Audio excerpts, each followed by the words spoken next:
Trace, as this season comes to an end, how can you reflect on your rookie season and how did it live up to your expectations?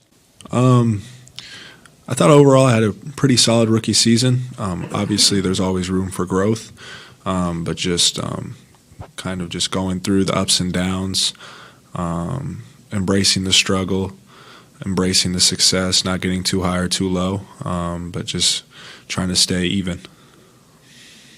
What surprised you about the NBA, or I guess your play within it, and what do you think you kind of need to get better at?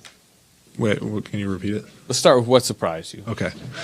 So, I mean, obviously the NBA is the best players in the world, and they're really, really good. But I think what surprised me the most is just the smallest margin of what a superstar is to another player. And it's just the margin for everyone in that league is so small. Like, obviously you have the top 20 players, but then after that, the margin is just relatively even, and it's basically who plays harder. Where do you think you need to, what you're heading towards the offseason, where you're I need to get better at that? Mm-hmm. I just think that obviously my body, coming in last year, I got hurt. I didn't really get a full summer, so I'm really honing in on this summer on working on my body, working on getting stronger upper body, lower body, and then just doing whatever the coaches need me to do. We just had a discussion up there, so just honing in on some of the parts of my game, being more offensive-minded, defensively, still bringing pressure, being able to switch, guards, and stuff of that nature, and I think that all just comes with reps. What is the offseason going to look like for you as far as where you're going, working out, et cetera? I'll be here for most of the offseason. I'll be here, and they have a great plan for me, and probably going to start up here in about 2 or 3 weeks. So, do you expect to be in summer league? Yeah, definitely going to play in summer league, and the stuff that I work on in the off season, translate it to there.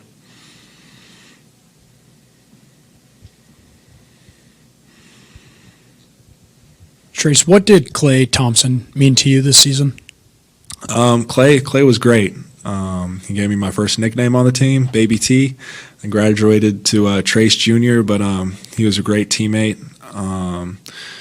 I feel like me and him had a really good chemistry going throughout the year, and I loved being his teammate. I loved being able to play with him. You mentioned switching on the guards. I mean, how vital do you view that for kind of your future defensive versatility? I think it's huge for me. Obviously, being able to play small ball 5, but being able to switch on the guards, especially in late shot clock situations, using my length, altering shots, all of that stuff. How close do you think you are to feeling confident in those type of settings? I feel like even from the beginning of the year to now, I've definitely grown in confidence. I'm just being put in position. Coach trusting me to guard some of these guards, and not always relying and playing roamer a little bit more than guarding just the big. And so I just feel like it's going to continue to grow with repetition. But obviously, I think I'm starting to get more confident.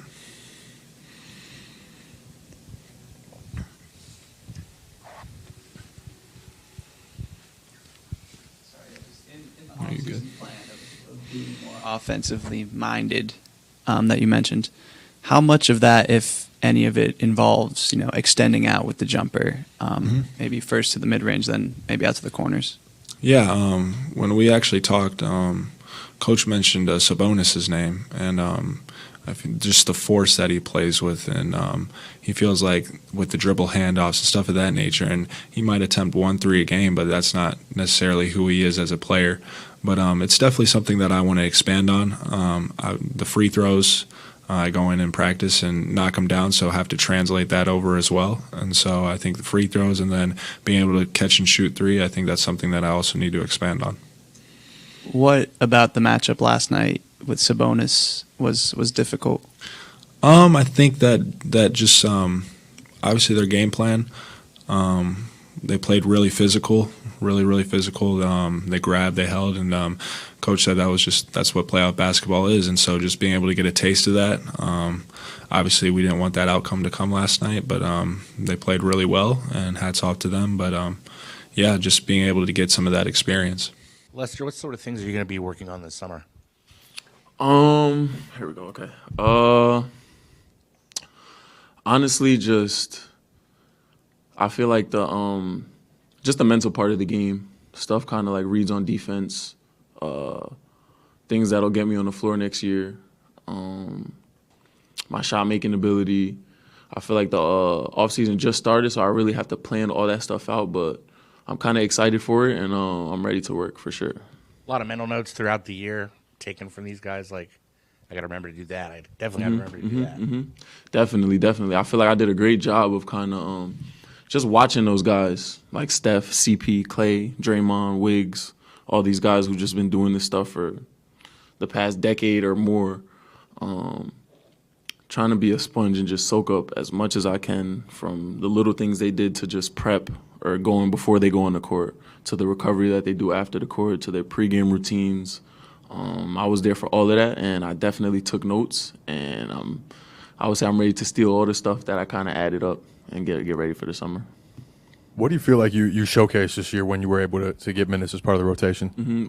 Definitely showcased my ability to affect the game as soon as I check in. I feel like my energy, my pop, my scoring ability, my talent, everything kind of just shows while I'm out there. Just really getting the opportunity to go out there and show it was what the biggest issue was. But like I said, when I did get my chance and I was out there, I showed what I was capable of, and everybody kind of saw a little sneak peek of what I could do.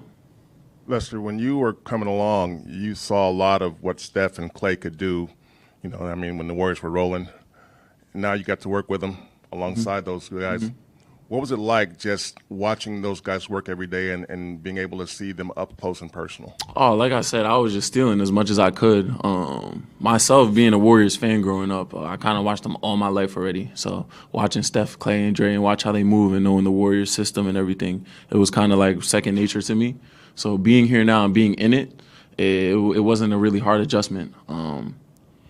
Just playing the right way. Like I said, watching them throughout my whole kind of up and way coming up through here, now that I'm with them, it's even easier for me to see the things that they're doing. So like now I can see every little thing, to where it's like Steph and Clay and Dre, their shooting group. I was at almost all 82 shooting groups for pregame, sitting out there watching them, watching how they move, watching their movements, watching their moves, watching how they shoot, how locked in they are. So I feel like picking that up, and like I said earlier, just being a sponge, I definitely have a bunch of stuff that I could go into this summer with and be prepared to come in next year. Yeah, of those guys, your profile is probably closer to Clay's than anybody else's. So watching him, and what do you see of him, and what kind of appreciation did you develop for what he's trying to do out there on the court?